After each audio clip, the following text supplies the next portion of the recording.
Hello and welcome to this webinar. We'd like to thank everyone for being here.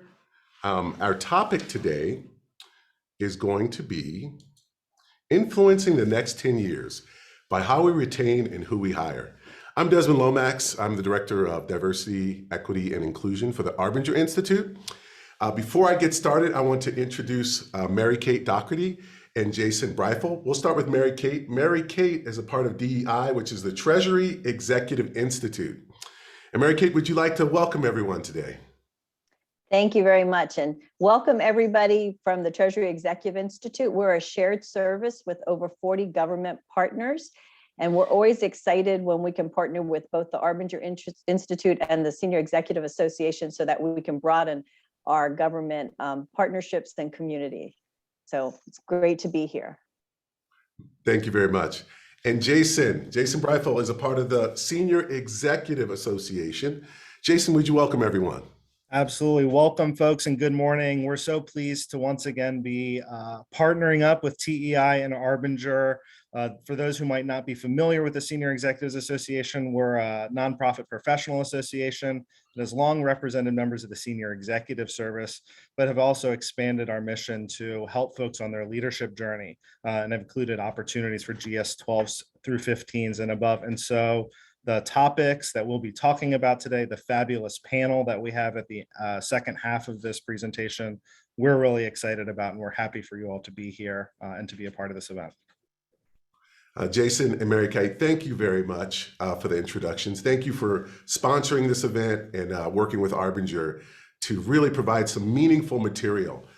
Jason's right on point. We have a great group of panelists that are going to go right after my presentation today. I will finish up right after them, giving some invitations and an offering that I hope you enjoy. So thank you for being here. Thank you for that introduction. And let's move on.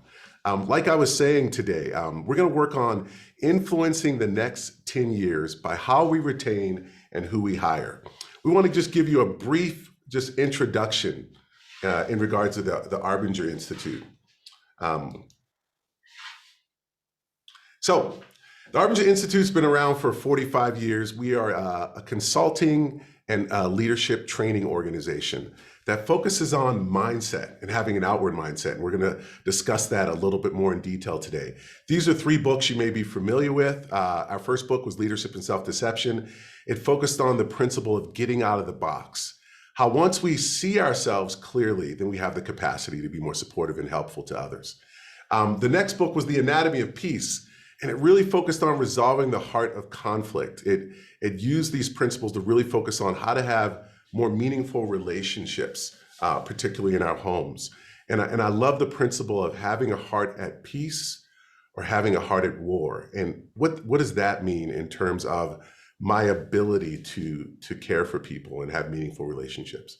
Finally, our most recent book is The Outward Mindset. It talks about these principles and gives direct examples. Examples from CEOs, from SWAT commanders, from nurses, from doctors. How do we use these principles on a day-to-day basis? How do we change lives and transform organizations with having an outward mindset?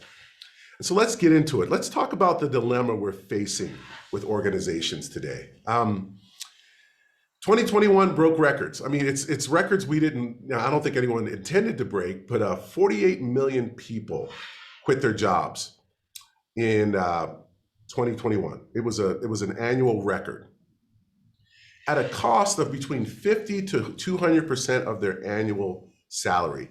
A lot of people don't recognize like the instant cost of someone leaving their job, the cost of bringing someone else in. So we're talking between half to double their salary in loss. 52% say their organization could have done something to get them to stay. Half the people that left believe that the organization could have done something to get them to stay. As well as 39% of employees in 2022 are planning to get a new job. 39% of employed workers. Now, our goal today is to focus on retention. Our goal today is to focus on getting the type of people and creating the type of atmosphere at our work where we'll have that sustainment, or we can be on the opposite side of some of these statistics. But what are the indirect costs? What are the indirect costs? Poor productivity, a loss of institutional knowledge and experience, like weakened customer relations, decline in employment engagement. When people are leaving, when we lack this ability to maximize retention, right? When people don't feel seen and heard and valued, it creates a disruption. Disruption in our day-to-day work, disruption in our ability to create the culture that we want. How do we maintain the type of meaningful, productive, psychological safe culture when 39% of our organization is planning to leave? And we're breaking records in this great resignation that we have called it. So here's a great quote from the Harvard Business School that says, in their anxiety over how to retain and attract employees, many companies are adopting quick fix solutions like raising salaries and improving benefits. While these are welcome, they fail to acknowledge the much deeper reason for the great resignation. And as it is being called, reasons that go to the root of what is human. That's what we want to discuss today. We really want to discuss what it means to be human, what it means to be seen as a human, what does it mean to be authentic. I think the pandemic has wreaked havoc, absolute havoc on like the capacity for people to feel psychologically safe at work. We sent everybody at home. A lot of organizations are now trying to bring people back after 2 years. And we really need to get to the root of what is human. We really need to get to the root of what we're doing as an organization to acknowledge another person's humanity, which is really at the heart of retention. There was a study done by McKinsey, and these were the top 3 factors people cited for quitting. 54% was they didn't feel valued by their organization. 52% was they didn't feel valued by their manager, and 51% felt they didn't have a sense of belonging at work. So while raises and promotions and benefits are important, what we're finding is that more than half of the people that are quitting because they don't feel valued and they don't feel they have a sense of belonging. So part of what we want to discuss today is the critical strategies of retaining and attracting, which includes valuing and belonging. So when I started, I spent the bulk of my career working in state government. I was a therapist at a prison. And I can tell you on my hand, like how many times I felt valued and belonging and what it did for me. The benefits of people recognizing what you can bring to the organization, the benefits of people being excited about the tools and talents you have, and how that energized me. And I think we really need to focus on that today.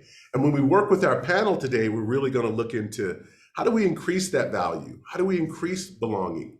How do we bring in a diverse group of people with diverse ways of thinking and bring in a meaningful culture into the world? One more study. So workers feel they belong when they feel that they're a part of a team, 67%. 51% feels belonging when they can share their opinions.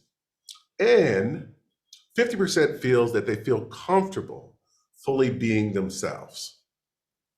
Now, this is interesting for me because I'm still trying to think if there's ever been a time when I was fully myself at work. I think we can all admit that we all have that part of us that, I don't know, that need to be seen as per se, that piece of us where we think maybe if we were fully ourselves, then maybe there'd be some sort of rejection or some side eyes or role, whatever the situation might be. But my capacity to feel them a part of the team, share my opinion, and fully be myself is one of the most impactful things I can do. Now, many of us have worked in the government space, right? We have roles, we have responsibilities. I can fully be myself and be accountable for the things I do every day. I can fully be myself and be willing to share my opinion. But it's interesting. But to be fully yourself, I think is definitely a dilemma. And it's even more of a dilemma if we don't create the environment where people feel comfortable. We have a comment here. Is I'm not sure if we could ever really fully be ourselves. We have different selves, absolutely. So myself with my mama is much different than myself at work, which is what I'm relating to as well. I can completely agree with that. And so I really think that when we're talking about being ourselves, I think we are often hesitant, very hesitant, to bring maybe a certain type of talent or a certain type of ability to the table because we feel like maybe those types of abilities and talents maybe not accepted in certain realms. I know sometimes work can feel very sterile, very systematic, and I feel more like I'm a cog than I am a person. And I think since since we've been in this pandemic over 2 years, I think people are really tired of feeling that they're a cog in a system. I think people have an innate desire now to be in a situation where they feel connected, they feel they're part of a team, they feel their opinions matter, they feel they're fully themselves. I was working with an organization, the Utah National Guard, and they have like 5, the whole leadership was there, 5 generals in the front row, and second 2-star general walks in and like they all stand up, they all, and then they sit down, and it's all this structure, right? And I was talking to the general at the end of the presentation. I'm like, how hard is it for people to be themselves around you? And he goes, I ask myself that all the time, right? It's really that type of challenge. So let's get into it. Let's talk a little bit about how we can help to encourage people to be a part of a team, to share their opinions, and to be as much as themselves as they could be. So we're going to go right into why mindset matters, right? And as an Arbinger Institute, we talk about mindset. We talk about the importance of mindset and how it can help us maybe accomplish things and perform in a way that we haven't performed before. And let's describe it from the semblance of culture. I want you to think about your current culture. Now, we've already had a list of things that why people are moving, the dilemmas that we're facing, the resignations that we're seeing, and this sense of belonging. Now that you've seen that, I want you to consider, let me think of my current culture. What is my current culture from the perspective of inclusion and a belonging perspective?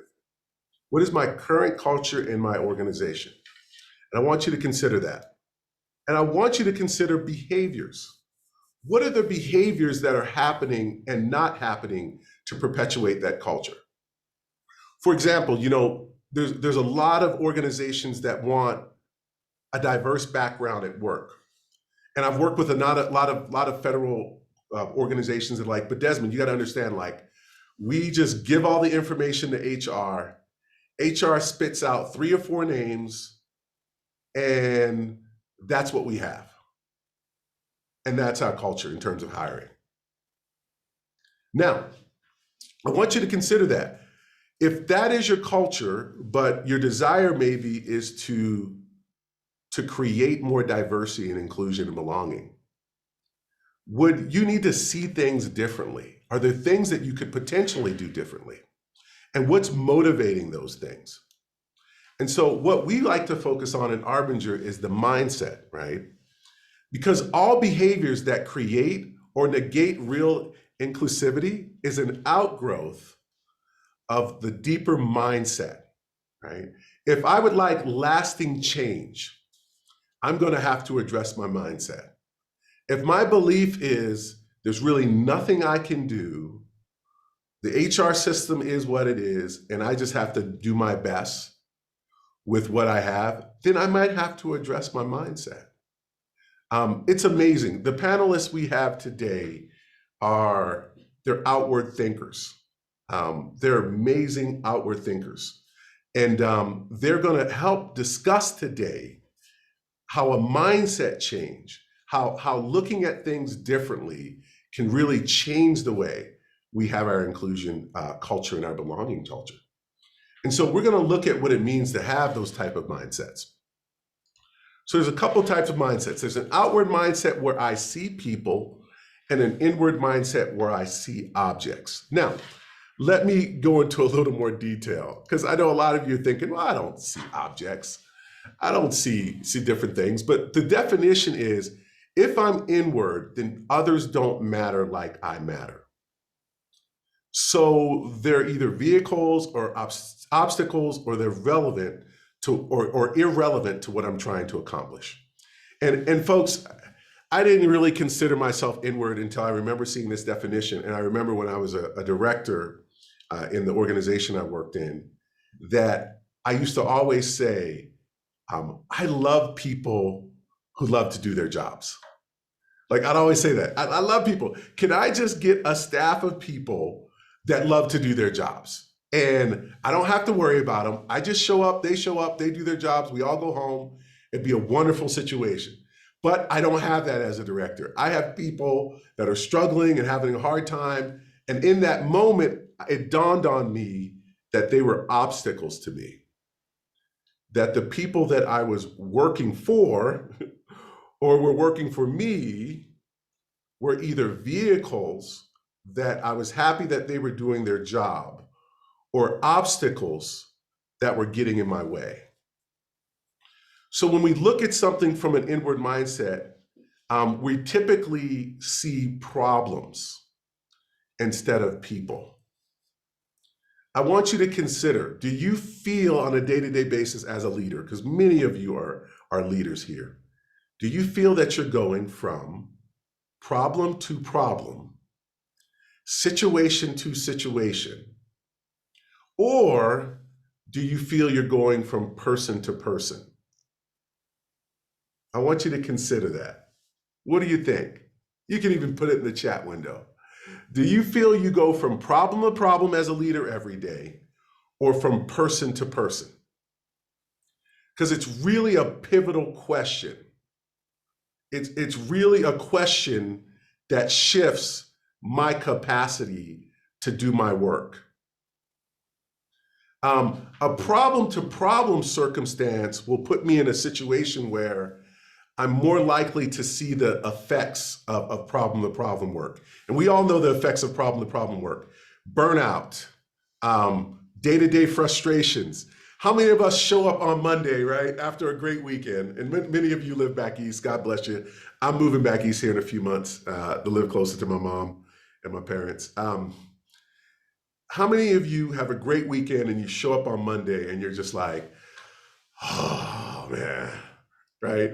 Or you have that anticipation on Sunday night where, oh man, I wonder what happened. Oh, what am I gonna have to deal with, right? A lot of times we've been trained as leaders to go from problem to problem. And that type of mindset, while we can still be productive, that type of mindset doesn't create the type of innovation we need to solve our problems, and more importantly, to create accountable people instead of holding people accountable. And so when we go into a place like having an outward mindset, seeing people, our capacity is we still have work to do. We still have a mission to accomplish. But in this circumstance, I want to understand a person's ideas, their perspectives, their needs. I want to understand what matters to them and what they're trying to accomplish. I can still do my work and take other people into consideration. And so the goal of being outward is to see people, to understand their perspectives, their hopes, their needs, their fears, and to see them in a way where you can gather the type of innovation to solve problems in different ways than you haven't solved before.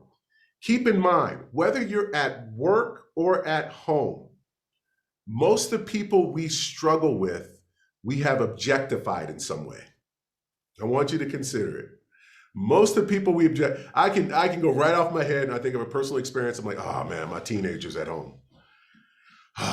Teenagers, man, I tell you what, like we don't even like, I start right off in a situation like my teenagers have names, like they're people, but when I'm struggling with them, they're teenagers, they're this new generation, right? When I'm struggling with people, I'm quick to see objects and not people. And so our capacity to do this work, our capacity to do this work as an Arbinger Institute is helping organizations really embrace this capacity of seeing people and really embrace the benefits of taking people into account when we make our decision making. So I'm gonna ask you, who in your organization, I want you to use the chat window here, who in your organization may feel as if they are simply a vehicle, an obstacle, or an irrelevancy? What do you think? Who in your organization, quick comment in your chat window. Who in your organization, Holly said everyone. Yeah, it could be. It's just CHCOs, okay? Frontline staff. Unfortunately, most people, some HR, anyone in a service occupation, absolutely. Most of the organization, anyone in a support role, yes. Grant managing officers, the admin staff, absolutely. Many people will objectify admin staff. The second you get into admin, all of a sudden you're different. Anybody ever hear that before? The second you get into senior leaders, HR, trainees. When the new trainee people come in, they can be considered obstacles or irrelevant based upon what they know or what they understand. We do this all the time, right? Our capacity to see people as people is so important, but in most circumstances, if people see that they're a vehicle or an obstacle and irrelevancy, then what they're saying is they don't feel seen at all. And they don't feel the type of value that would help them commit to retention. So you guys understand what I'm saying here? So what I'm trying to say is that if you have vehicles, obstacles, and irrelevancies in your organization, then the capacity for those people to feel valued and feel belonging and feel they're part of the team is minimized. Because the second they feel that they're a vehicle or an object, it's the reverse thing that we're trying to accomplish in terms of seeing people. If I want to be valued, if I want to feel I have a voice, if I want to feel that I'm a part of a team, then I need to be seen as a person with needs, objectives, goals, and fears and hopes. And when I feel seen, there's so much I can do. Oh, yes, Matthew, you're on point. The middle management, yes, middle management, you said they get roughed up from both ends, right?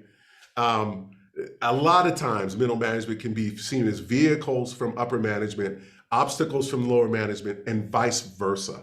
You're right, it's one of the toughest positions, and it's definitely one of the positions where people get burnt out the most. Our middle managers are the ones that are struggling. So in recognizing that, I got one more question for you. How might this impact work, right? So if people feel like objects, I want you to consider, how might it impact their work? Go ahead and write it in the chat window. Demotivating, absolutely. How might it impact work? Disengagement, disconnected. Thank you, Mary. Morality, status quo, burnout. Yes. They don't like to work, resentment, not motivated, low quality. As we used to say in the prison, ROD, retired on duty, right? If I don't seem valued, yeah, quality absolutely decreases over time, low trust. Everything you're describing, you can all sum it up in burnout. You can all sum it up in feeling trapped in the work I do. I hope you've never experienced this. I've had experiences before where I've felt that I didn't feel valued at my work, but I couldn't afford to leave the job. Anybody ever feel that way? I didn't feel valued. I didn't feel I was a part of a team, but I couldn't leave because I needed the job. And it doesn't take much. What I'm going to share with you are a few tools here in the next little bit before I finish up. It doesn't take a whole lot to increase someone's value at work through what we say and what we do and how we hold a space for them. And thank you for all these comments. Jeffrey goes, if I'm a vehicle, I know I'm a Ferrari. There we go. There we go. I'm more of a Cadillac, Jeffrey. I just feel smooth and I can hit on the road with my V8. But anyway, let's go into value and belonging. All right. So I want to share a video with you. And this video is going to really tell a story about what it means to help people belong. And I love it's a quick 2-minute video. And while you're watching this video, I want you to think about what are some of the principles from this video that really emphasize a capacity to create belonging and to celebrate differences. All right, we're gonna watch this clip. It should just pop up here in Arbinger video here in just a second. Hold on, let me not So share. again, going back to this idea of outward mindset, inward mindset, seeing people's people, seeing people's objects.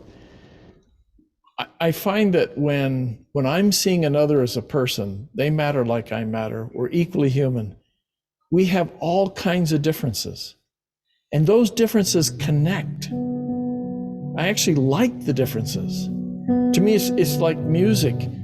The best music is a compilation of different notes, not just everyone's singing one melody, but there's voices in there. It enriches all that. So you have the harmony. So when I'm seeing people's people, differences connect. When I see people's objects, differences disconnect. They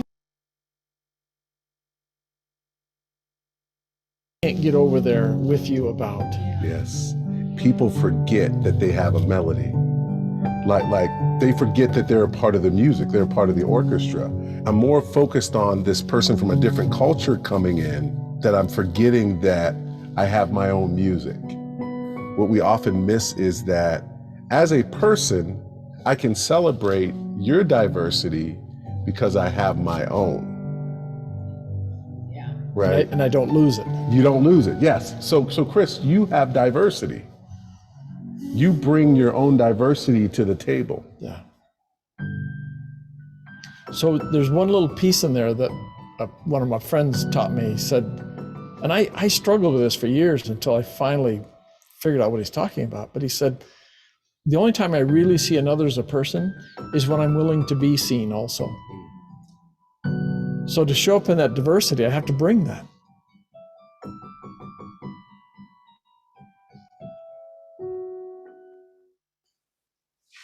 Thank you, Arbinger Institute video. That's one of our videos from our outward inclusion that we share.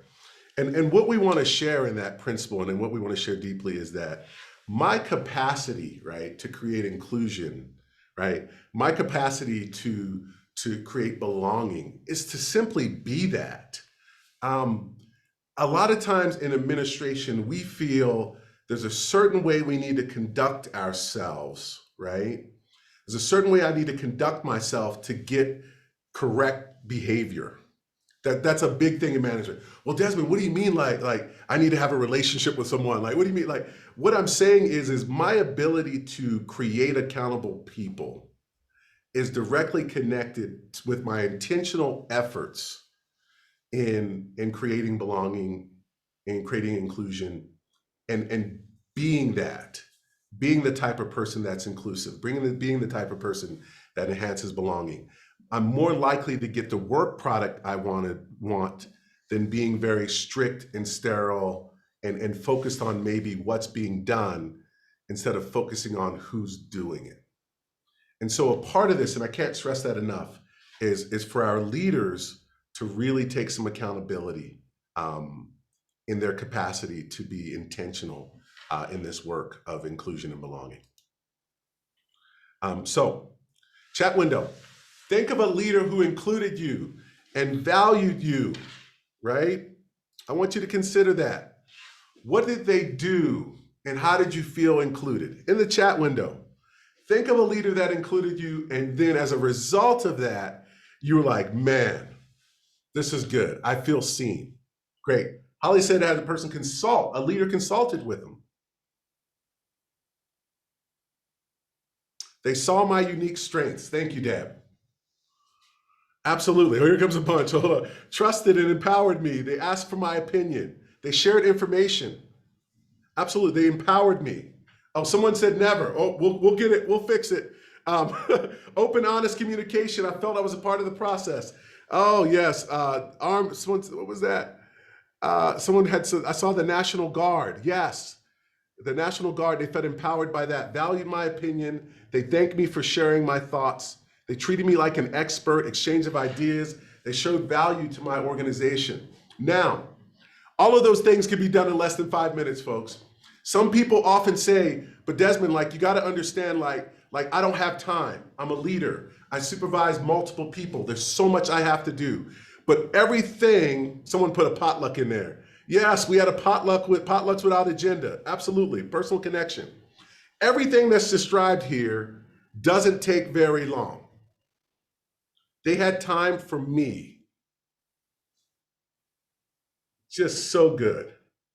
Everything you described are things that don't take very long, that we need to integrate in our day-to-day work. I can't stress enough. Everything we talk about today is about integration.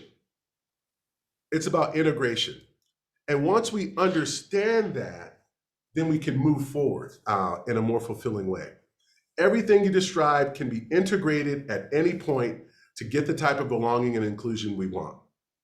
I stress this, and this is one of those nuggets I want to give you. Think of all the times you have meetings. Think of all the times that you meet to talk about work, to talk about new projects, to talk about productivity. And think about how you can integrate for a few minutes in all of those meetings, opportunities to enhance belonging and inclusion, opportunities to acknowledge people, to have people feel seen and heard and felt, and to help them have the feeling that they're a part of they're an important part of the organization. Trish Foster from the Center for Women in Business writes, we are shaped by our backgrounds, cultures, experiences, and personalities.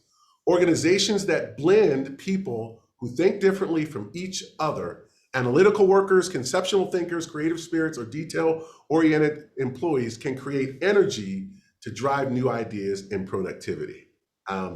Folks, I couldn't do what I'm doing today without technical people in the background, without Sarah Spencer doing a wonderful job organizing a great panel. Like, it really takes a team of diverse people to create new ideas and new levels of productivity. But we also want to stress that many people in our organization has headwinds and tailwinds that play a part in impacting what we're trying to do.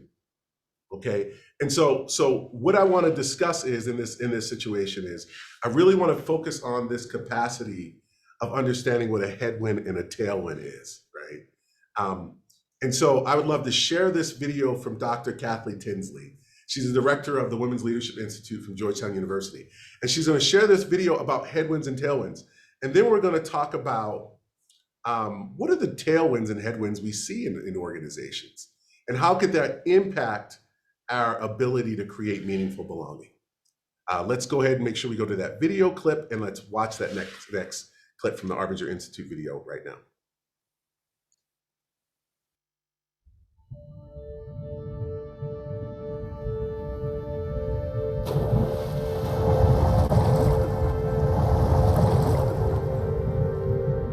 The other day I was kicking in the pool and it was a really, really windy day. And I was thinking about headwinds and tailwinds. When I was kicking in one direction, I was going really fast. And when I was kicking in the other direction, facing the headwind, I was barely moving at all.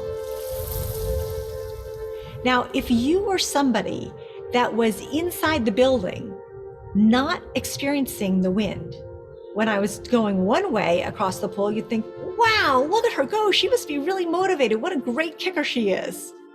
And if I was going the other way, you'd think, wow, she doesn't really know how to kick. Either that or she must be really lazy. But it's the same me, right? It's just that I'm facing a headwind rather than the tailwind. When you have a tailwind, then you look like you're so much more engaged, that you're so much more motivated, that you're so much more, that you're such a high performer. But really, you just have a tailwind that's buoying you rather than facing a headwind. Privilege is like having a tailwind. It doesn't mean that you're not trying. It doesn't mean that's the problem. People think, but I'm trying, so I deserved everything that I got. I'm working really hard. Yes, you are working really hard. You are working really hard, but so's the next person working really hard too, and they may not be getting as far. Why? Not because they aren't working as hard, but because they're facing a headwind. And it turns out that we have a very asymmetric perception of wind. So when we have a tailwind, we barely notice it. That's the problem. We notice our headwinds, we don't notice our tailwinds. So those of us that are privileged that have tailwinds, unfortunately don't notice them.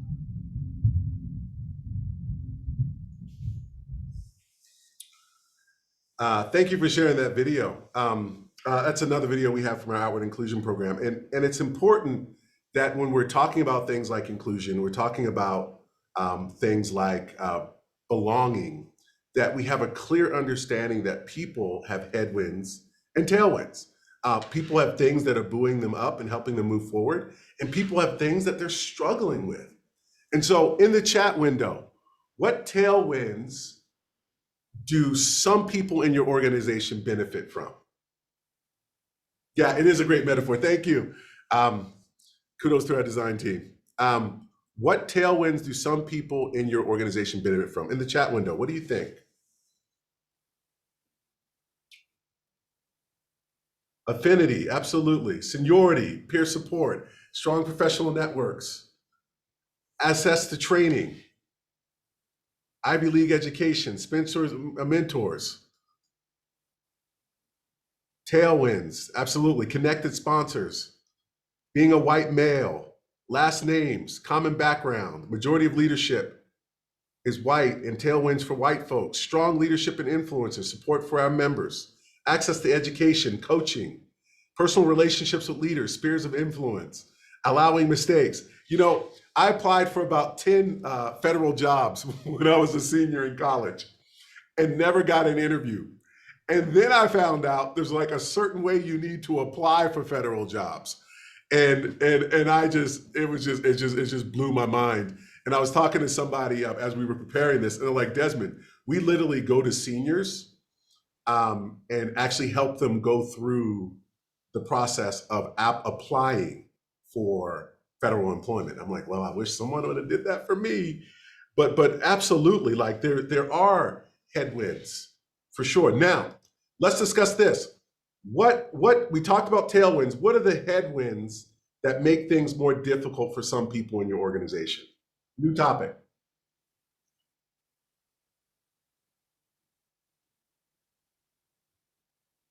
New topic. What are some of the headwinds? What are some of the things that make it difficult? Yeah, lack in DEIA hiring practices. We're going to talk about that today in our panels. Bias, being fully virtual, new managers, not being seen or heard, culture and racial differences, support for the organization, unconscious bias, lack of empathy, perception, imposter syndrome, ingrained gender bias, lack of inclusion, poor health, technology skills, HR issues, being woke, ongoing culture, budget, fear, broken processes, HR not up to snuff, right? There is a lot of different things that can create headwinds, right?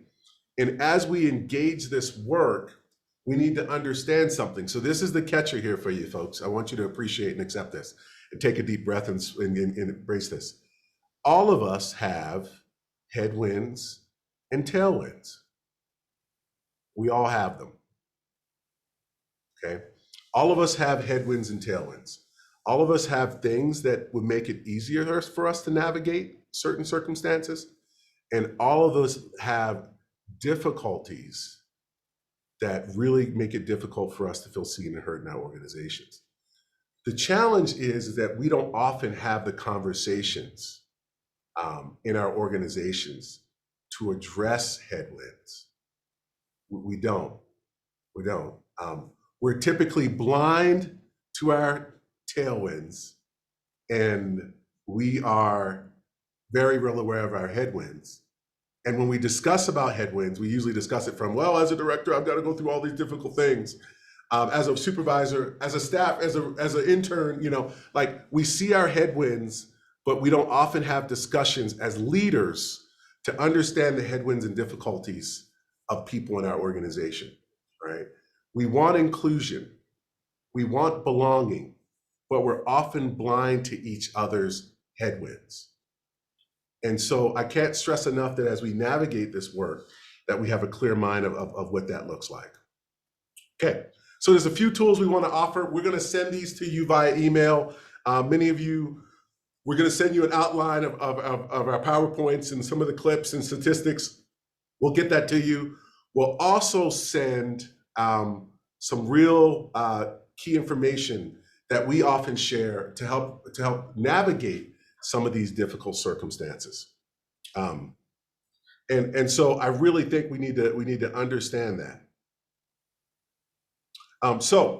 And I do appreciate, we've got a lot of comments in the chat window, and I can't stress enough, like our capacity, right, to talk about things like headwinds and tailwinds is also our capacity to see people as people, right?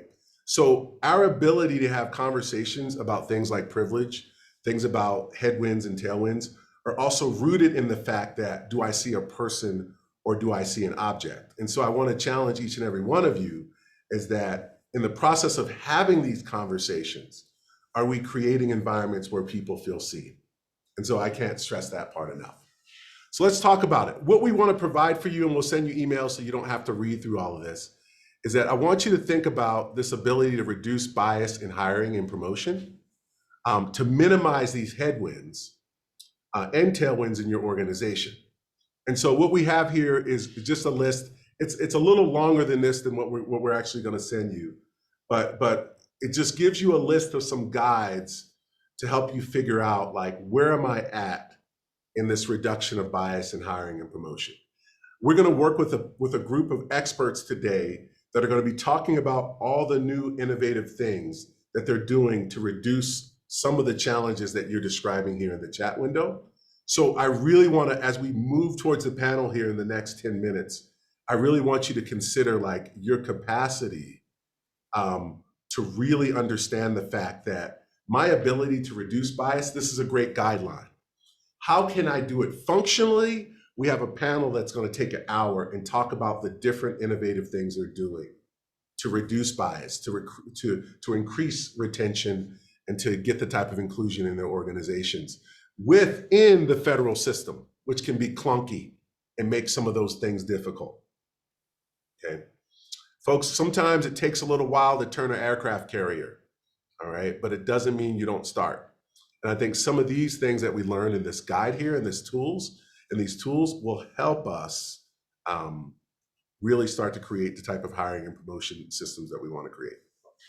All right, so we're going to move forward. And I want to discuss with you this influence pyramid. This is a tool. We have, like, multiple tools in our outward inclusion program, but this is one tool we utilize to help organizations start to look at their capacity in creating more inclusive and diverse environments. Okay, so we use the influence pyramid, and it starts at the top with correct, then teach and communicate, listening and learning, building relationships, and building relationships with people who have influence, as well as seeing people, our capacity to turn outward, right? To create more equitable and inclusive organizations will require thoughtful and courageous efforts in the upper levels of the pyramid, coaching and teaching, right? So my ability to really move forward, I have to be able to correct things to create more inclusive environments, but also to teach and communicate. But my effectiveness, my long-term effectiveness, is at the bottom of the pyramid. My ability to listen and learn, my ability to build relationships, and my ability to see people as people. And I can't stress this enough. You could change all the policies in the world, but if people continue to see each other as objects, as obstacles, and as problems, then your corrections at the top of this pyramid are temporary at best and are oftenly rooted in people finding different ways to navigate problems and situations. So I could create all the policies in the world, but if I still see objects and I don't agree with those policies, then I will still continue to behave in a way that suits me because I'm self-focused and I'm inward. And so my ability to create systems where we're listening and learning and we're building relationships, and in the process of that, seeing each other as people and not as objects, will really create the long-term solutions that we want, right? Think about headwinds and tailwinds. Think about everything that's in this chat window. Do we see each other as objects and obstacles, or do we see each other as people, right? Our capacity to see people will create the long-lasting changes that we need to build the type of inclusive environments that we want. People have a sense on when they've been felt, when they feel seen. They have a complete sense. And keep in mind that my ability to listen and learn it's reciprocal. So for me to be able to teach and communicate and to correct, listening and learning is really at the heart of going up, and listening and learning is really at the heart of going down, right? Everything we do is reciprocal. If I find myself in a leadership position, going from problem to problem to problem, and I'm not listening and learning from the people who have the problems, it's going to be very difficult for me to correct. What we recommend in using this influence pyramid is that if correction isn't working, then we go lower in the pyramid. Then we go to teach and communicate. If that doesn't work, then we go to listening and learning. If that doesn't work, then it's a sign we have to build a relationship. And if building a relationship isn't working, then we really have to understand if we're seeing this person as a person or an object. We want to spend the majority of our time in the lower levels of this pyramid.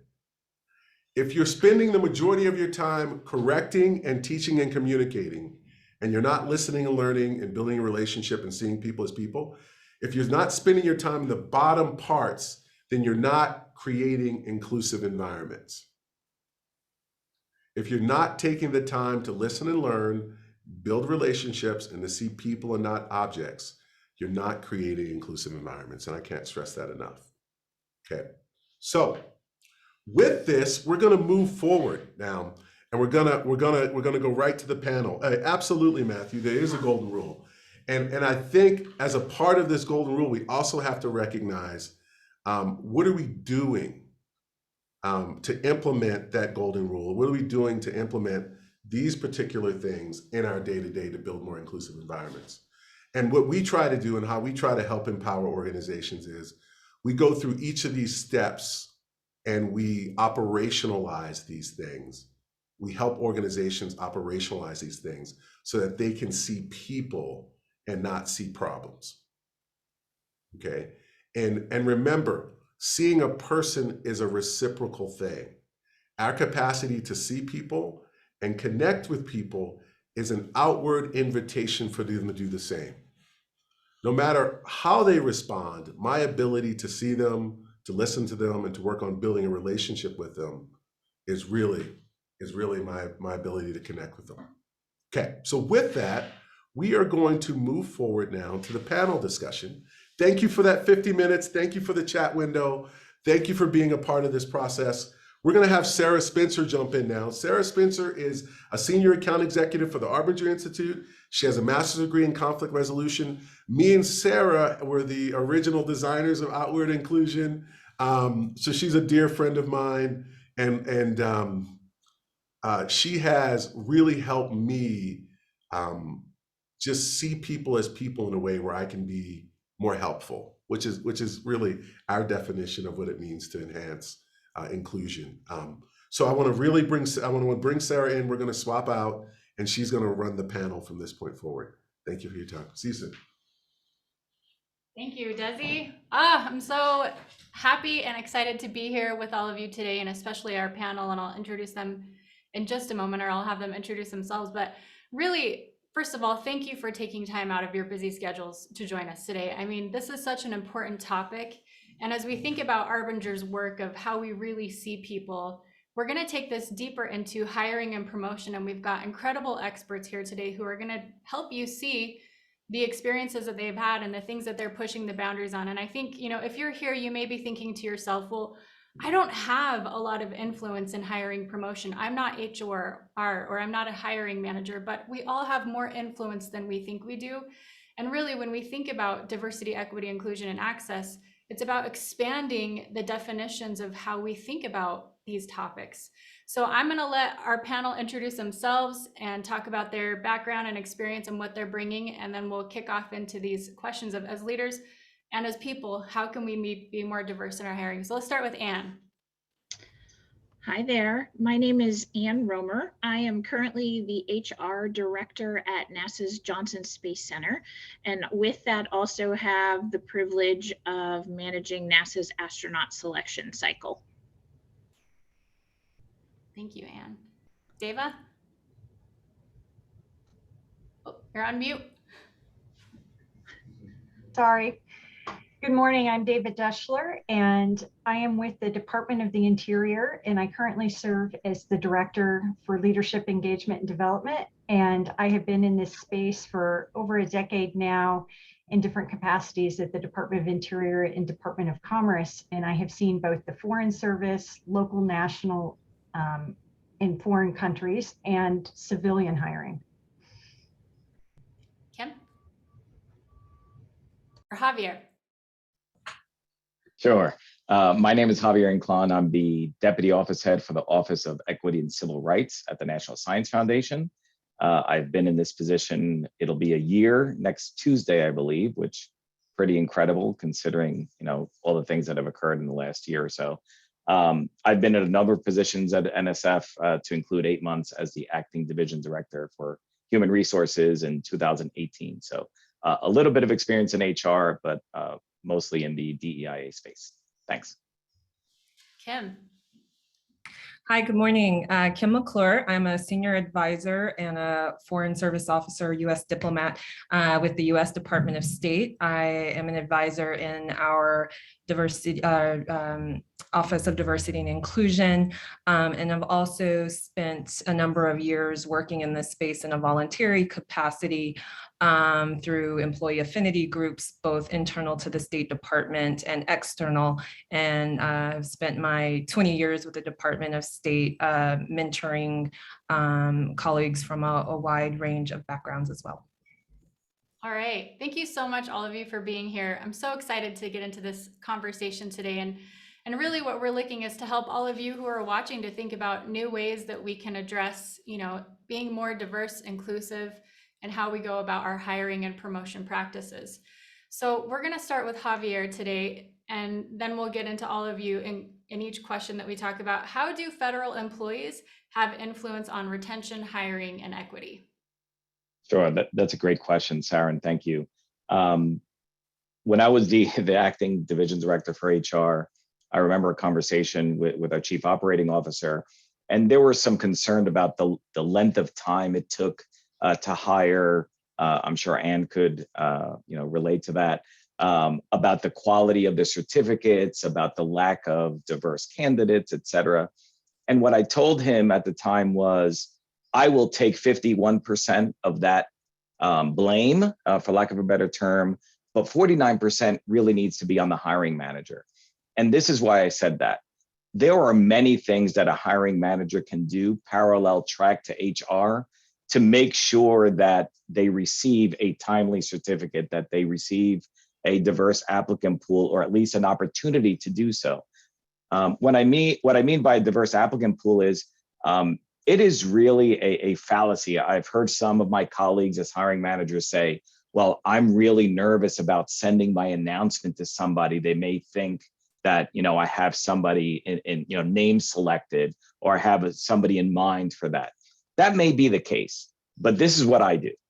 As a hiring manager, I will take the link and I will BCC people and say, hey, if you know of anyone that may be interested and qualified for this position, please forward along. Now, the person may be you. right?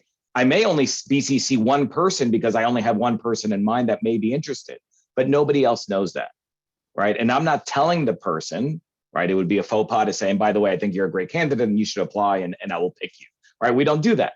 But there's an opportunity to, share links, share it on LinkedIn or other social media or other networks, talk to other folks. Kim mentioned ERGs, right? Employee resource groups are a wonderful networking opportunity to disseminate these types of positions or announcements. The other thing that I try to tell my colleagues and I try to do myself is don't wait for a vacancy to update a position description. Even if HR is too busy to classify, get all of the edits and all of the changes in the works so that when your vacancy hits, you could submit it to HR and say, hey, I've updated the position description, here it is. Because what happens is, if you don't, you now have a vacancy or somebody says, hey, I'm gone in 2 weeks because I got a promotion and they can't hold me back. And now I'm rushing and now I'm just doing the same old, same old. I'm sending the old PD because I don't have time. I don't want to delay the process, right? HR is a wonderful partner, but it's not the only entity responsible for this. And we need to make sure that we do have good relationships with our specialists, make sure that we're updating things appropriately. And the last thing I want to say is, please, as hiring managers, and I'll tell you what I do, right? We want to make sure that this is applicable. 95% of the time, when I'm hiring somebody, I do not include myself in the interview panel. I want to make sure that there is a breadth of panelists, diverse backgrounds, diversity of thought. I always have somebody from our science directorates as a customer, on the panel, so that, there's really that separation or that firewall between the hiring manager and the first round of interviews. So that does two things. Number one, it takes me away from that bias that I talked about before, but also the ability to have that diversity of thought and have people with, that outward mindset to be able to move forward the best and the brightest of that cadre of applicants. Thanks, Sarah. Love that. Sarah, I just wanted to add a little something. Javier hit upon it, but I think in this day and age, we can't underestimate the power of digital recruitment. And you hit a little bit on partnering with LinkedIn. I can tell you we are encouraging our hiring managers to post things on Facebook and Twitter.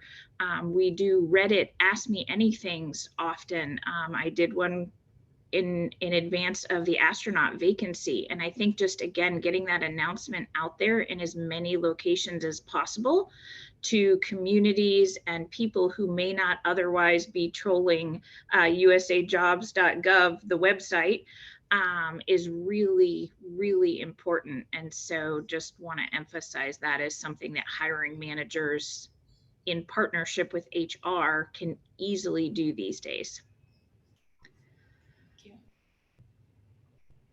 Dava, I know you had said something in our conversations about this topic. You had mentioned that often leaders or HRs or hiring managers will do a post and pray. Can you talk more about what that's like and how we can expand on that? Yeah.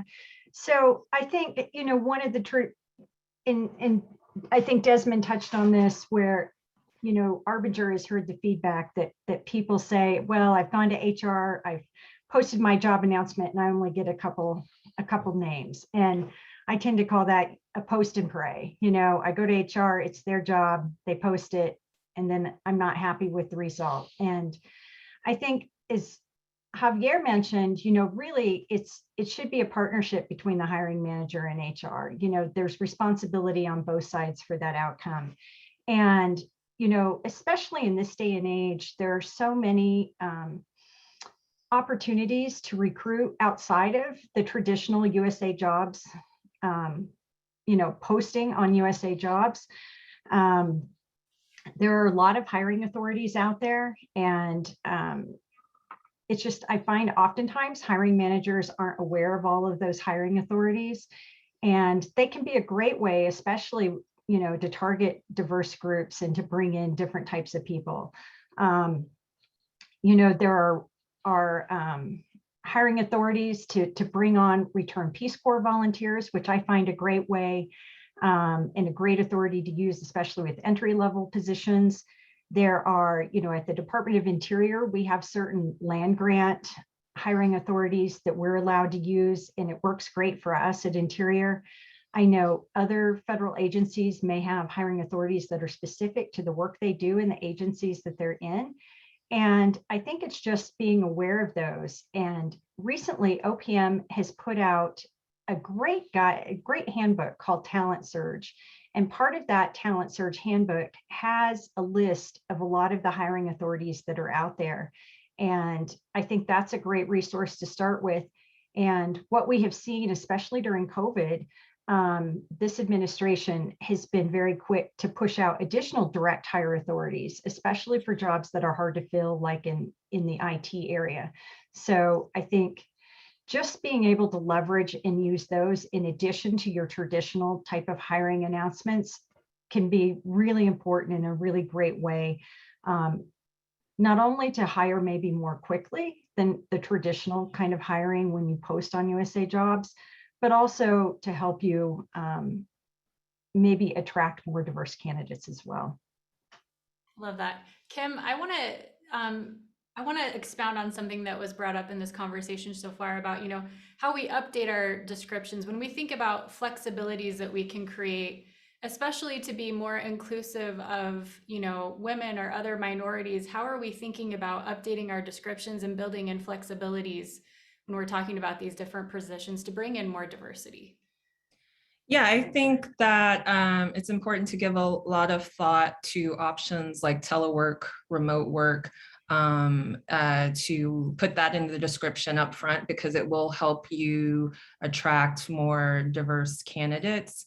We can say, I know we'll be talking about workplace flexibilities a little bit later as well. And I have an anecdote I can share about something we learned on that. But in general, to your point about in the description, I think putting it out there up front in the public description is important. The other two things I would say on hiring are, one, don't always go for expediency. I know in the civil service, there's sometimes a type of hiring you can do that's faster, where it's only advertised internally. But if you've got an organization that's already not that diverse and an office that's not that diverse, it really can be beneficial to take the longer road of advertising it publicly in order to pull in a more diverse pool of candidates. And the other thing I would say is, as an institution, it's important to look at where your diversity is. People always look at the top level, but it's also really important to be intentional about looking at one rung lower. What are those key mid-level stepping stone positions? And are you recruiting widely there? Because those are the types of positions that allow employees from all backgrounds to gain the kind of experience where they can be competitive for those next level jobs. And in the government world, it's always easy for an administration to plop senior people in and add diversity at the top, but that's not helping your pipeline, and that's not helping your institutional growth on the DEIA front if you're not also looking at that next rung and whether you're building up that development in your career employees. I love that. I want to go back for a minute we show that video about headwinds and tailwinds. And Dr. Crenshaw's work talks about intersectionality. We all have these identities, and the intersection of identity means that the more identity or intersection of who you are, so me as a white woman, I certainly have faced headwinds as a woman, but I also have a lot of tailwinds that I've experienced through my life, through my education, through being a white woman. And so I want to bring in this topic of intersectionality and headwinds and tailwinds, and how we can think about differently how we view hiring and promotion, and taking into account that some people face more headwinds than others. And like she talked about in the video, we so often don't recognize the headwinds of others, and we also don't see the tailwinds that we have in those experiences. So how can we bring in a more intersectional view into hiring and promotion when we think about this idea of headwinds and tailwinds, and how we look at those experiences that people have, their identity, and how that comes into this.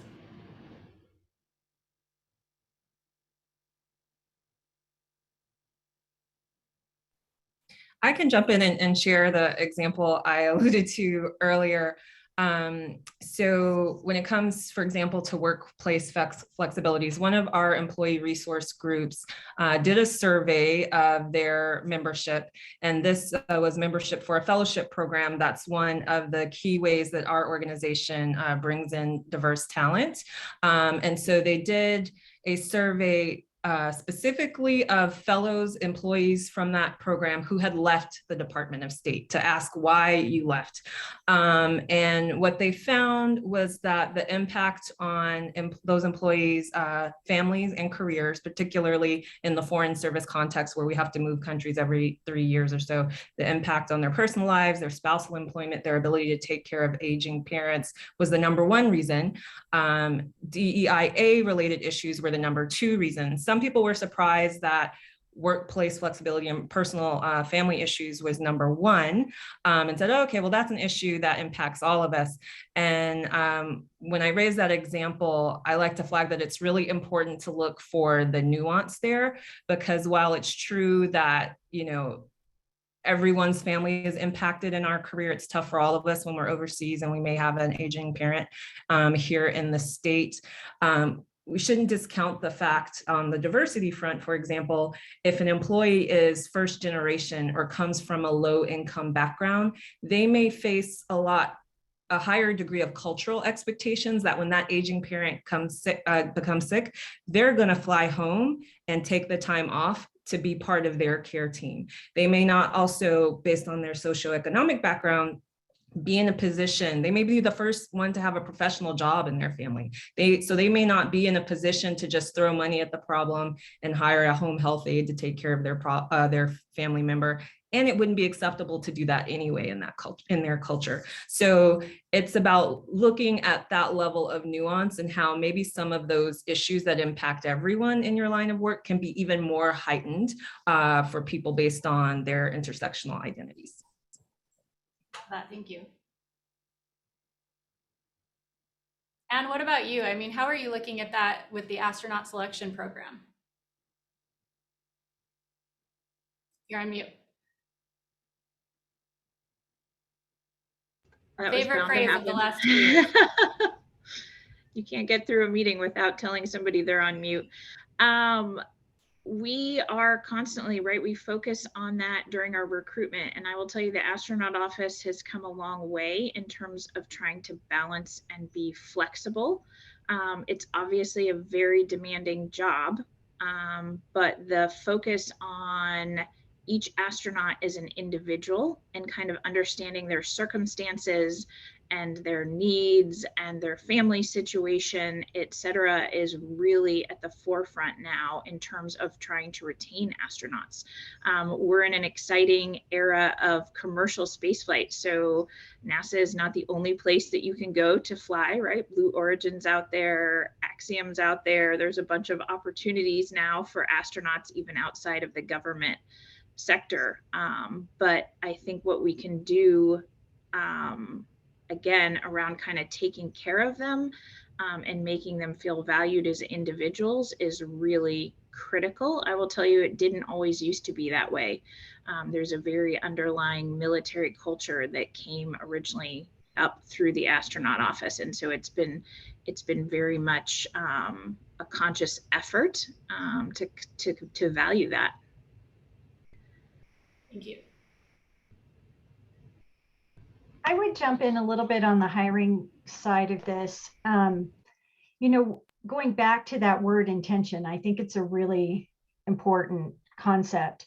You know, in any of the kind of hiring initiatives that I've been involved with, one of the things I really try to do is look at all of our hiring processes and think about, you know, is there anything in my hiring process, particularly around, you know, reviewing resumes and conducting interviews, that could cause adverse impact to somebody who is applying for this position?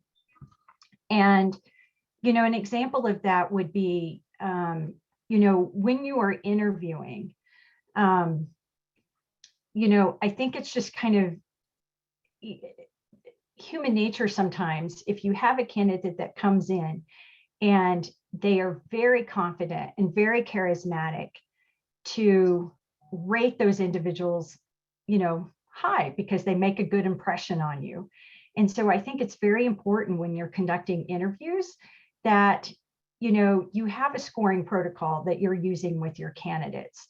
And because that will ground you and help you really focus on what are the candidates' qualities and what is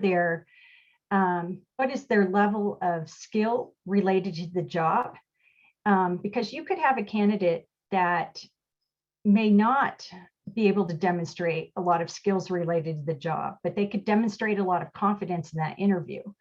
And so if you don't have a scoring protocol to ground that interview process, you could end up, passing candidates through in that process and giving them credit for something that actually is not job related. And there was recently, and I don't know it off the top of my head this morning, but there has recently been a study put out by on this topic. And the study showed that most oftentimes the individuals that are hurt by that kind of overconfidence are women. Women suffer more in the interview process because they may not come into interviews with the same level of confidence or charisma as men. And so I think it's very important, to ground your interviews in those kind of scoring protocols, and to be aware of it going into it, and to have your interview panel, whoever is on that interview panel, that you have a set of ground rules of how you're going to conduct that interview when you go into it. That's great. Javier, how are you thinking about, on this topic of bias and self-awareness, what are some of the things that you're doing, changes that you're implementing, so that we're more alive to those biases that we bring in these practices, especially in the past, the status quo of how things have always been done, and how can we be more alive? Because that's the thing, we all are socialized and conditioned into bias. We all have it. We all see in stereotypes. So how do we work to become more and more self-aware of our own bias and what we bring in our lens, and to then change the way that we're thinking about these practices? Yeah, let me just first highlight what David said. I mean, a structured interview and having a scoring matrix or something similar is so key to make sure that everybody at least has a shot at being at an even playing field. And to set those ground rules as the hiring manager with the interview panel is so important.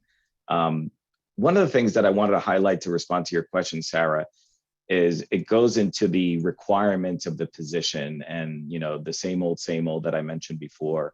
And as you mentioned, we've always done it this way.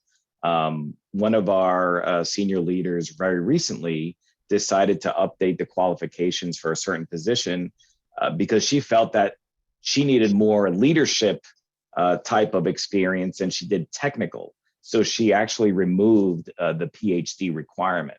At NSF, that is a big change, a big sea change, if you will, of how we look at some of these senior executive positions.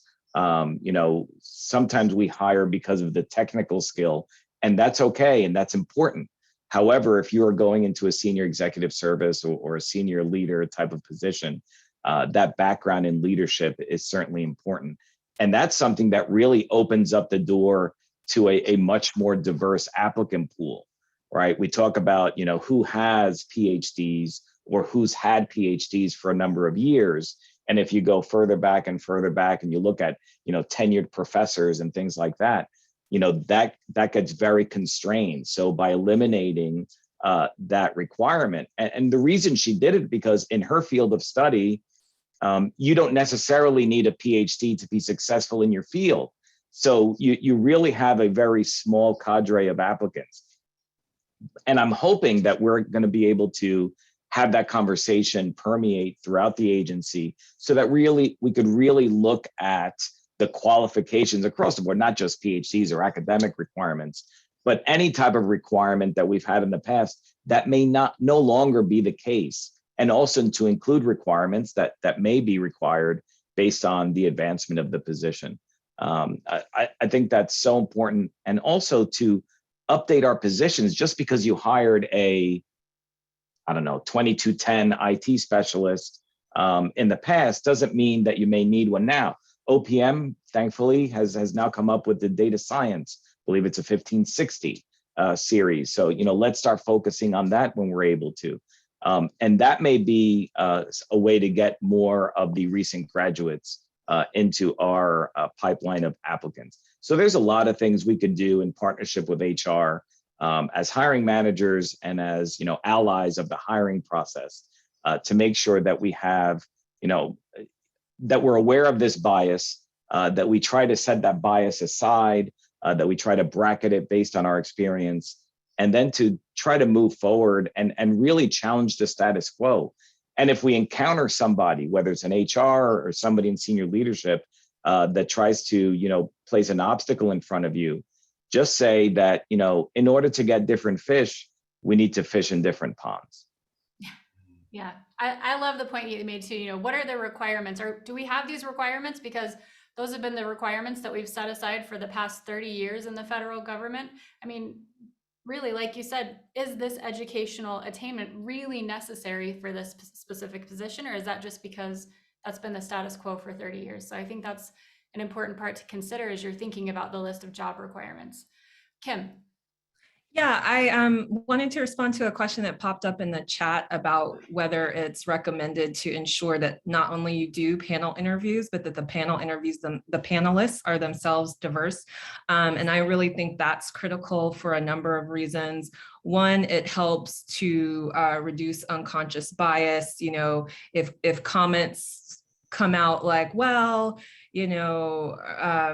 she mentioned that, her husband lives in a different city. We don't think she's going to be really committed to the job. Another person could point out that's not actually a fair assessment of what's needed to make this decision here. You also have to keep in mind that the interview is in two directions. They're interviewing you as well to decide whether they want to be part of your organization. So if what they see as part of their interview panel and key decision maker group is a diverse group, that's going to also help them feel more comfortable and give them the sense that that organization might be more inclusive compared to other employers that they may be interviewing with.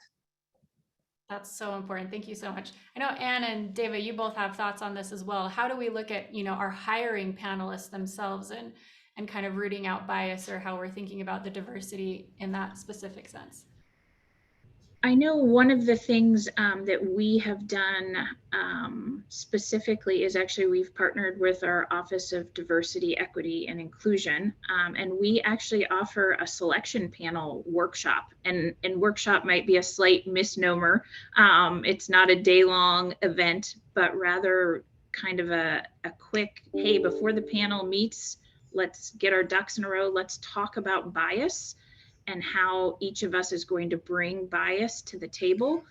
Let's make sure we have our questions organized. How are we going to respond to questions, et cetera, and really leading each panel, kind of putting the elephants on the table and talking about it before the panel even undertakes the first interview. I know a lot of federal hiring managers, right? There are very few that are hiring one right after the other, right? Sometimes it's, they have one or two hires a year that they're executing. And so I think those reminders before going into the hiring process and having those conversations are really critical.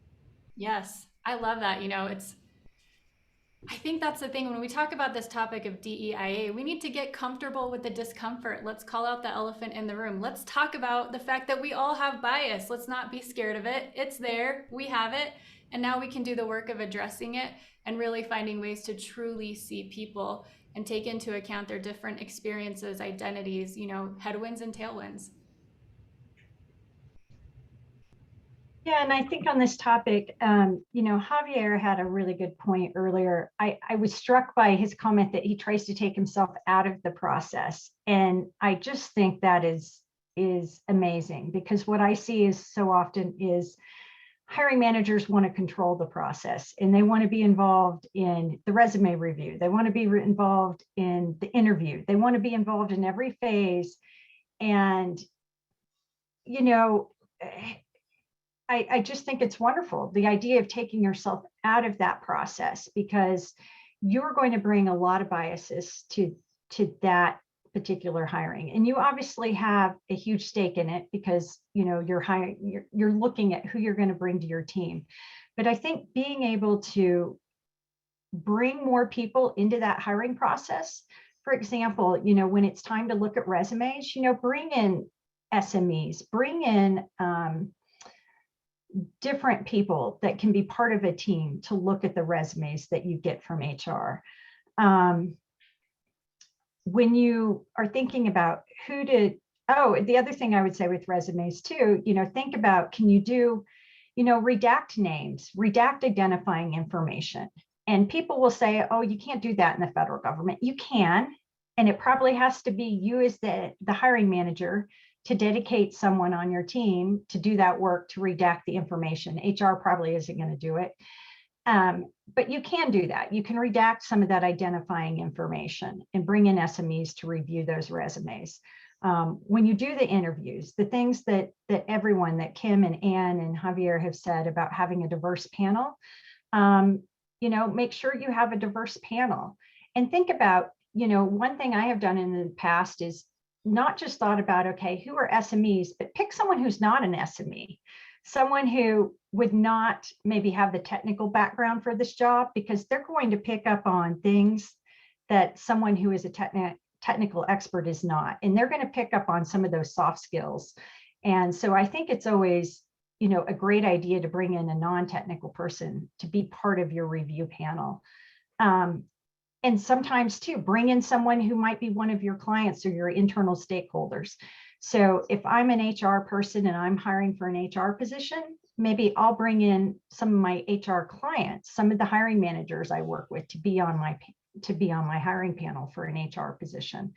And so those are just a few, you know, those are a few of the things that that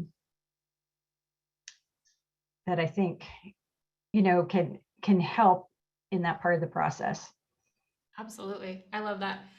You know, I want to draw it back to something, I mean, all of you have kind of touched on this, but something you said, Kim, you know, this is a two-way interview. It's not just us interviewing someone to come in. They're interviewing us.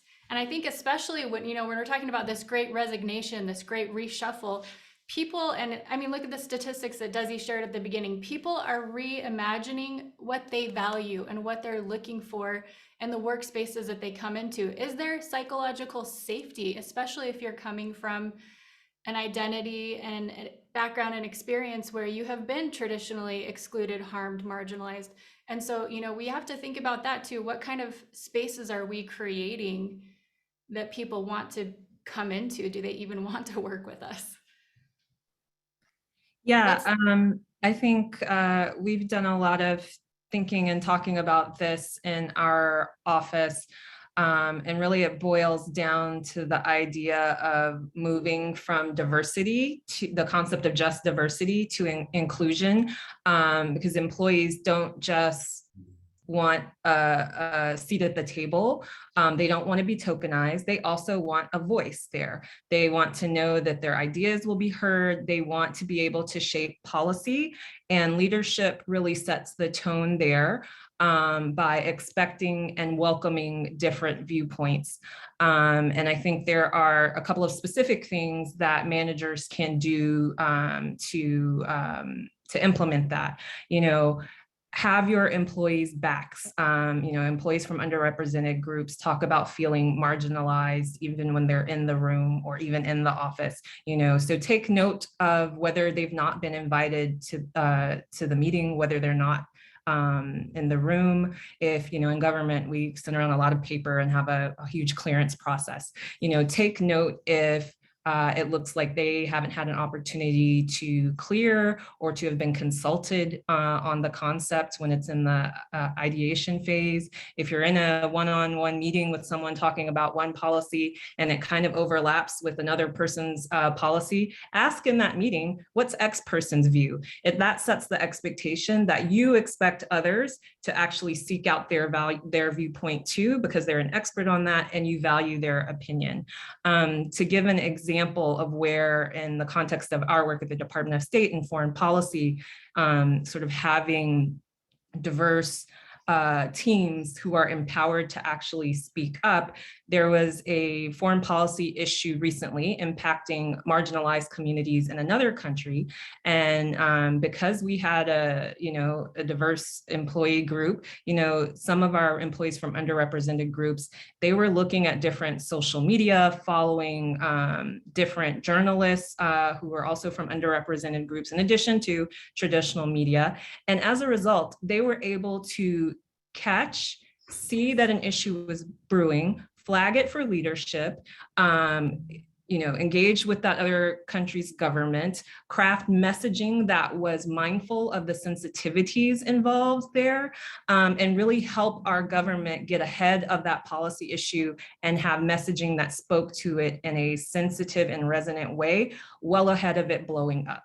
And so that is a concrete example of what happens, not just when you have a diverse team, but you've also empowered those people to speak up. I love that. Yeah, Sarah, let me just add, I mean, Kim, you really nailed it. This whole piece of psychological safety, we could do, gazillion hours on what that means. But, I feel compelled to mention Tim Clark's 4 stages of psychological safety, right? We need to feel included. We need to feel, as if we're safe to learn, safe to contribute, safe to challenge the status quo. But the most important thing that he says is, all without fear of being embarrassed, marginalized, or punished in some way, right? So, we could always blurt something out, and then here comes the blowback, right? Which is another, headwind, right? Oh my goodness, what did I just say, right? But most people, we have to understand that people generally come from a place of good, right? And depending on the culture, depending on their background, geographic, ethnic, racial, etc., they may express themselves in a very different way, right? You could see me doing this right now. My dad was Cuban, right? You want to shut me up, you tie my hands behind my back, right? So some people take this as wow, he's very aggressive, right? So then what have I done? I've learned to cross my arms. Well, now he's defensive. No, I'm not defensive. I'm just not trying to tie my hands, right? So we need to make sure that we're making people, they talked about the golden rule before. I'll talk about the platinum rule. Treat people as they want to be treated, right? And I think we need to really focus on that individually, one-on-one. And it starts with, first line supervisors and then up the chain. That's right. I mean, the golden rule is good. However, how can we bring intersectionality into that? It's not just treat others how I want to be treated. Well, this person has different experiences, a different background, different identities than I do. And so treating me like you would treat that person can have a totally different impact and can even be harmful to that person if we're just going off of those assumptions. So let's take the golden rule, but let's deepen it. Let's expand the way that we see one another. I love that. I want to go a little bit more into this lens of safety or belonging or inclusion. One of the studies that we've seen coming out of this, and especially as we think about federal government and, you see different agencies with their different plans of bringing people back in person. And there have been studies about women of color, especially how they have felt more safe working remote because they've been more removed from those microaggressions or those marginalizing, harmful experiences. And so let's think about, as leaders, what can we do as we're bringing people in who have been remote and as we're bringing new people in to create more safety, more belonging, and address those things that were harmful in the past.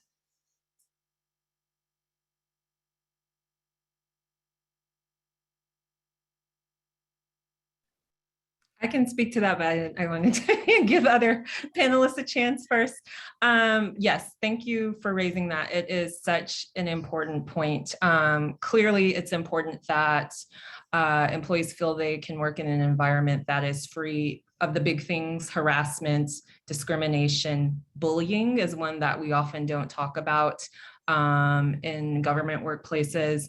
And it's important, sort of, going back to the conversation about We are very cognizant of our own headwinds, but very blind to others' headwinds. It's important that we not assess the whole organization based on what it may just be like for us.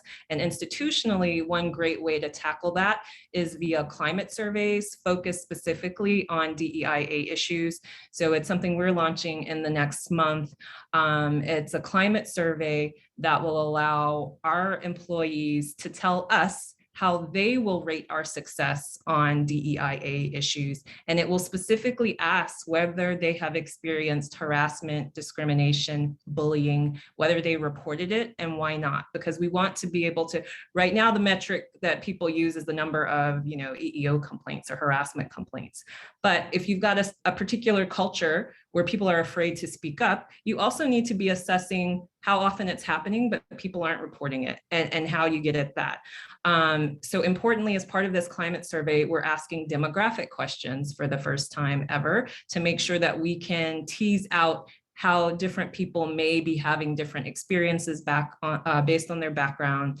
And to your point about microaggressions, I think that's critical because microaggressions are often unintentional, but the intentional ones are really a testing of the water. They're a barometer for the level of inclusion in your organization's culture. And so it is important that people feel safe to speak up when they feel microaggressed, and everybody of any background can microaggress colleagues of different backgrounds or even of their same background. But it's important that we have a culture where we can talk about that up front so that we can all learn.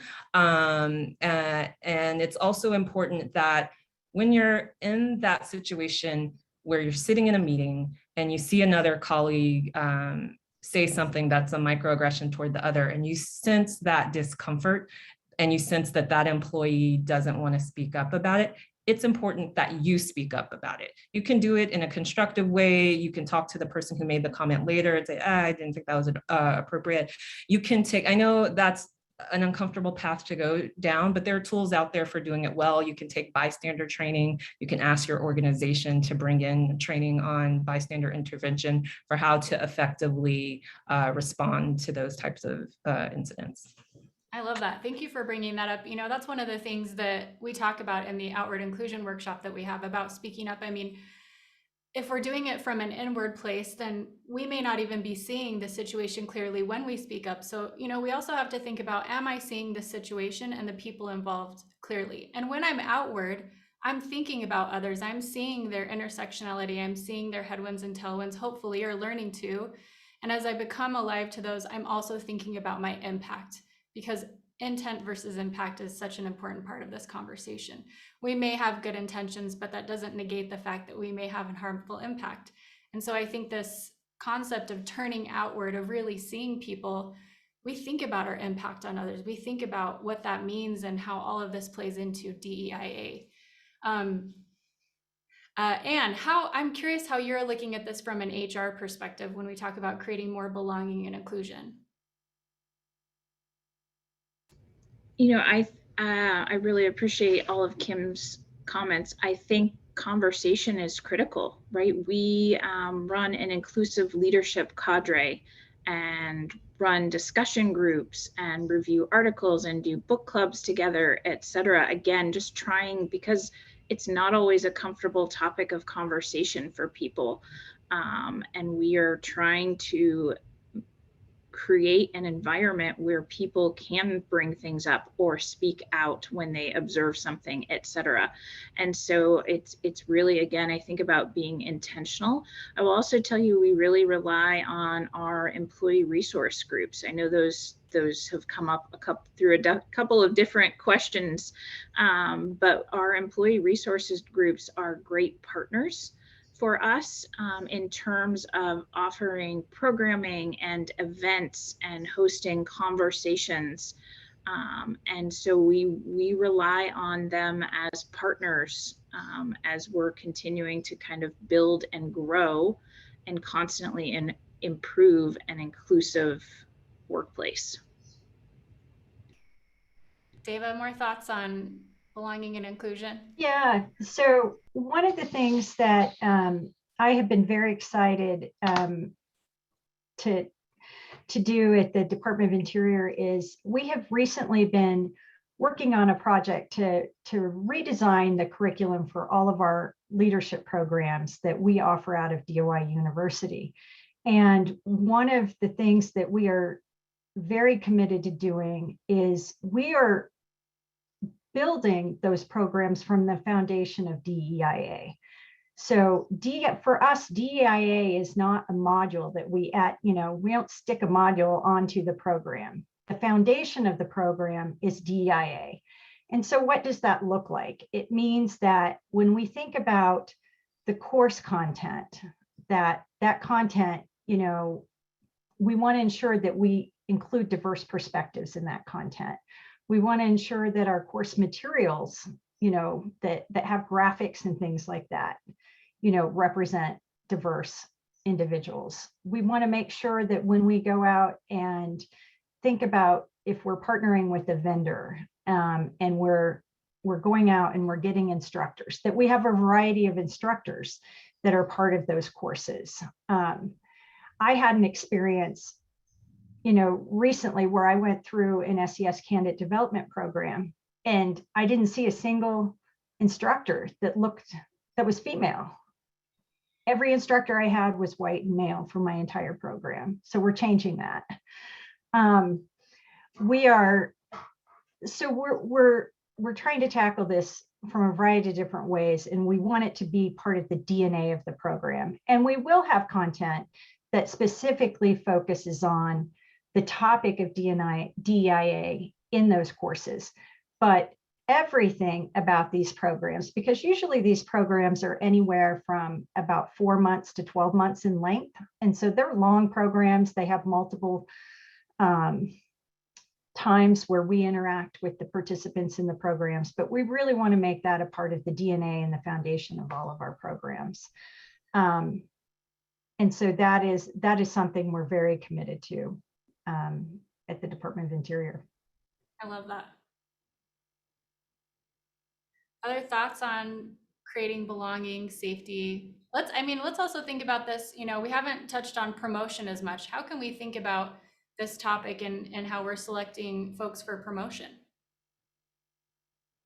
One thing we've done at the Department of State along these exact same lines is we've changed our promotion criteria for both foreign service and changed our civil service core competencies. I'm forgetting the right word, but essentially for supervisory positions, they have to have DEIA related competencies on the civil service side. And for the foreign service side, we'll have 5 main criteria that we're rolling out. And one of those criteria is advancing DEIA. So what that means now is that on our system, you will not be competitive for promotion unless you can articulate concrete examples of how you in your work that year have advanced the department's DEIA goals.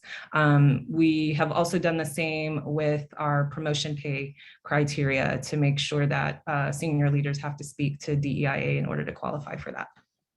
I love that.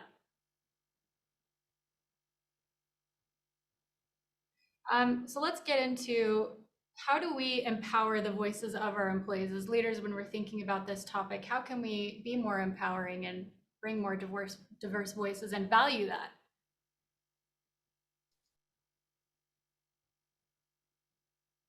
Javier? I think we start by listening, right? Sometimes we want to get our point across, even as leaders, that we need to be self-aware of that and listen to folks. It's certainly a proven practice that if a leader continues to just speak as opposed to listen, people are going to shut down. And by shutting down, you're shutting down their voice, and therefore that diversity of thought that we're seeking goes away by default. So I think step one is to listen to our employees, listen to what they have to say, provide people an opportunity without embarrassing them, right? I'm not one to call on every single person on every single topic, right? Like the professor did back in the day or the teacher did. But when somebody, no, let the person speak, right? Let so-and-so speak, and you'll have your chance, right? Because we always have that person that wants to speak louder than others. So not only listen ourselves, but facilitate a conversation so that everybody has an opportunity to be heard by everyone else. I think that's a good way to start. I love that. I think it's important, especially as a leader, to be curious, and it goes back to kind of the core of what Arbinger teaches is seeing people as people. So if you're seeing people as people, you're going to be curious about them. So you're going to be curious, you're going to invite their perspectives, and be encouraging of them and create an environment, going back to that psychological safety, creating an environment where people feel safe speaking up will, be more encouraging for them to feel like they can bring that voice to the table, especially if they're hesitant because they're thinking, gosh, this person in the room is senior to me, but I don't really agree with their perspective, or something that, maybe what they're saying is factually incorrect. And especially, I think about Interior, we have a lot of scientific positions and a lot of scientific work. If there may be a seniority difference in the room and it's around a scientific issue and someone doesn't feel safe speaking up, that can really have consequences. So being able to create that psychological safe environment will bring in those diverse voices. Yes, Desi talks about this all the time. It's about proximity. So often we have been in spaces where we are surrounded by we are surrounded by what's comfortable to us.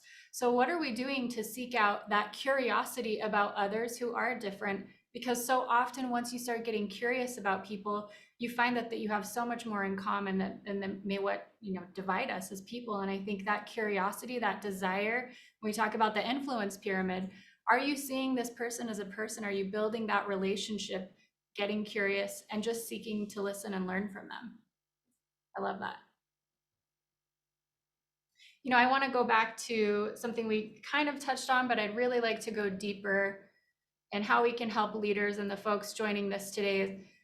So often you hear things about a person being a token hire or affirmative action. How can we get around, this thought of some people having this kind of very inward lens of, well, we're just hiring to check a box. We're just bringing in diversity for the token hire or for checking those boxes so that we meet a certain standard of what we're trying to do. How can we get away from that mentality and really move into a place of seeking to, expand on real diversity? Opens us up to so much more. I mean, the research is out there. Diversity brings more innovation, more collaboration, more ways of seeing and doing things that we never would have had if we hadn't had that. So how can we help leaders think more about that?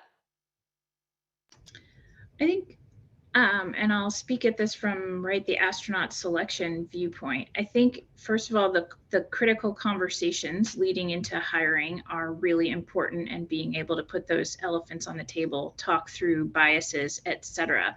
But I also think it's understanding that diversity is many things, right? In the astronaut office, it can be hiring not just a bunch of pilots, but making sure that we have engineers and biologists and medical doctors as we look to put that team of people together that is going to take us as the human race to Mars. And so I think kind of incorporating all elements of diversity and being able to have those direct conversations about what is going to drive us towards the future, towards success, and having all of those viewpoints represented is really critical. And I think, we just need to keep doing that. And to what Davis said, the goal is that it becomes just the underlying foundation of absolutely everything, that it becomes unconscious to have to just take that into consideration and want to move that forward so that we continue to reach new boundaries. In NASA's case, hopefully Mars. It's a pretty big goal. I love it. Any other thoughts on that? The one thing I think leaders, it's important for leaders to do is to sort of evolve from speaking in general platitudes about the value of diversity, equity, inclusion, which we all do, especially in our line of work, to really speaking to specific examples of how that's had an impact in the policy work that your agency does. So that's why, for example, I gave the example earlier about something that recently happened in our foreign policy, where we responded faster and we responded differently. We were able to because of the diverse team that we had sort of watching that issue. So I think that's helpful because it kind of takes us away from that tokenization conversation. The other thing I think that hiring managers can do, in addition to what Anne suggested, sort of that quick huddle before the panel starts interviewing people to talk about bias and how to mitigate it. A few of our bureaus have asked all of their hiring managers to do a training that we offer on mitigating unconscious bias before they launch into the process.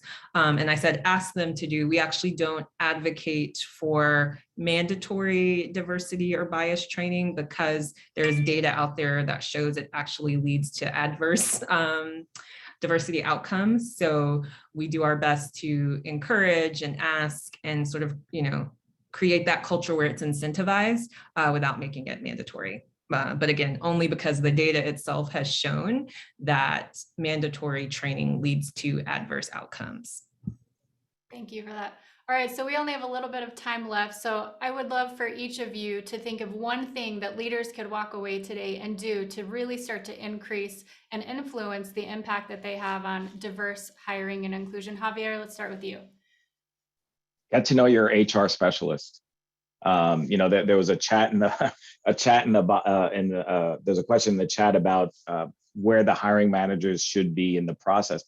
The entire time, the entire spectrum, right? Not micromanaging, right? So I spoke before about removing myself from micromanaging a certain process. That doesn't mean I'm not involved. I'm already talking to HR. I'm updating my PD. I'm looking at the job analysis. I'm looking at questions. I'm selecting interview panelists ahead of time, right? You're involved in the entire process without micromanaging it and, giving yourself that distance. But I think the first step is, who is my HR specialist? I think it was Anne that mentioned maybe somebody only hires people once or twice a year, right? So they're not doing this every day, right? So get to know that person and go through the process. Maybe they have a lull and they could sit down and chat with you. I know HR is always busy, but I've always found HR specialists to be welcoming, friendly, being able to, want to help the hiring manager, because at the end of the day, it helps them throughout the process and it lightens their load a little bit as far as, advertising for a vacancy and working with the hiring manager going forward. That's great. Deva? Well, so Javier took number one on my list. So I will add to that with, have a workforce plan. And Javier touched on this earlier, don't wait until you have a vacancy to update your position descriptions. Have a workforce plan, understand what the positions are in your office. Maybe you came into an office and you kind of inherited a structure that's been there for a long time, but moving forward isn't the right structure. Sometimes you inherit an office that's very top heavy and there's not a pipeline with lower graded positions. So when you do have a vacancy, it becomes problematic. So really look at your organizational structure and have a plan. Have a plan for if I was building this organization from scratch, what would I want it to look like in order to have optimal performance to achieve my mission? And think about that. Have the plan in place, have those PDs built, have the conversations with HR. So then as vacancies come up, you can implement pieces of the plan stage by stage. And have a plan, and that's on the front end. Have a plan for retention on the back end as well, for how you engage your employees. That's an important piece as well. That's great. Kim? Yes, I would say two things. One is hiring managers one thing that you can implement immediately is in your interviews, and I agree it's important to have standardized questions for all interviews for the same position. Make one of those questions some form of, how have you advanced DEIA in your professional career? It sets the tone that this is an expectation in our organization. The beauty of it is that it's not identity specific. Anybody from any background can have examples of ways that they have advanced DEIA. For your senior positions, as is happening now in our organization, as word gets out that if you want to be an ambassador, a deputy chief of mission, a deputy assistant secretary, you're going to be asked that in the interview. People are now actively looking for ways to demonstrate that in the year or two before they put themselves up for those positions. And then to Deva's point about retention, that is absolutely critical as well. We've just stood up a new retention unit that's going beyond what we were already doing with exit surveys, to also do exit interviews, to do stay interviews, to reach people before they've made the decision to leave the organization. And we're being very intentional about making sure we ask DEIA related questions in those surveys and interviews. Thank you. Anne. Yeah, just adding to all of the great things that have already been said, recruitment is not something that you wait to do when you have a vacancy announcement. It can be done 365 days a year. It is making sure that you're building a community with contacts, networks, various technical platforms, et cetera, so that when you have the vacancy come up, you have a good pool of candidates to reach out to and to encourage to apply. So I think that's really important. Recruitment should be something you're doing almost every day. I think on top of that, once they get here, it really is creating that environment in the organization where elephants can be put on the table and they don't stay in the corner of the room. And it's a common saying that I use and incorporate into almost every meeting. Is there something that we need to talk about that people are going to leave the room and be whispering about? I'd rather talk about it now. I'd rather, whether it's comfortable, uncomfortable, things like that. But I think that creates an environment where everyone feels they can contribute wholly. And I think that is really, really important. Thank you so much. All of you, to our panelists, thank you so much for taking your time out of your busy schedules to spend time with us. I know I feel so enlightened and thinking about things that I can do moving forward. And really, we'll also there have been a lot of great comments and questions in the chat. So if your comment or your question didn't get answered, we're going to have more information coming for you. But thank you so much for your time. I know I've got new ideas of things that I can do better so that we can all create more inclusion and belonging. So I'll turn our time over back to Desi. Thanks again, group. We appreciate it. Thank you for the meaningful information and knowledge. I think one of our biggest goals was to not just talk about it in the clouds, but bring it down to what does it look like right now, and to bring 4 experts in the field to discuss that was super important. I greatly appreciate it. Okay, so the next thing we want to do is give you an invitation, because we always have to have invitations, of course. Let me share my screen here. So we want to be able to give you an invitation. One of the invitations is we're May 4th in Washington, D.C. This is a QR code. We're going to be doing some training related to seeing things in a way to be more helpful and be more supportive. It's called Outward Inclusion. It's a program that helps organizations communicate inclusion and create inclusion in a healthy, safe way. And so that's what we're going to be doing May 4th in DC. Gives me an opportunity to go home and see my mom and also find a house. So it's a win-win for everyone, folks. Please attend. I'll bring you some crab cakes. We will do this. I promise. It is a thing. Some Arbinger invitations. Strive to see people as people. That's a goal. Get curious. If you're struggling with someone, if you're struggling with your system, a manager, a supervisor, if people are struggling with you, Create systems and to see people as people, understand their ideas, experiences, and perspectives. Make inclusion a daily practice. What am I doing on a day-to-day beyond, putting my head down and making sure the work gets done? How am I seeing people and including them where they feel valued and seen? That's an invitation. Apply the influence pyramid in your challenging situations. Where you're struggling, look at that influence pyramid. Look at the areas of the influence pyramid you need to improve and create action items based upon that. Notice the headwinds and tailwinds at play in your organization. Headwinds and tailwinds are everything. If you're struggling with a headwind and no one knows, how do we have inclusion? How do we have it? If there's things that make it difficult for us to feel seen, then let's work on creating environments, times throughout our work experience where people are acknowledged and understood for the challenges that they have. And we naturally, as people who acknowledge another person's humanity, we naturally will find solutions. Use the checklist to identify ways to reduce bias in hiring. We're sending you in your email a copy of how to use the influence pyramid and a copy on reducing bias in that in your emails. And see what happens. Do some of these things. See what happens. See the differences of going from people to people instead of problem to problem. Take an honest look at all of those things. As always, we want to thank the organizations that helped us here today: Senior Executive Association, the Treasury Executive Institute.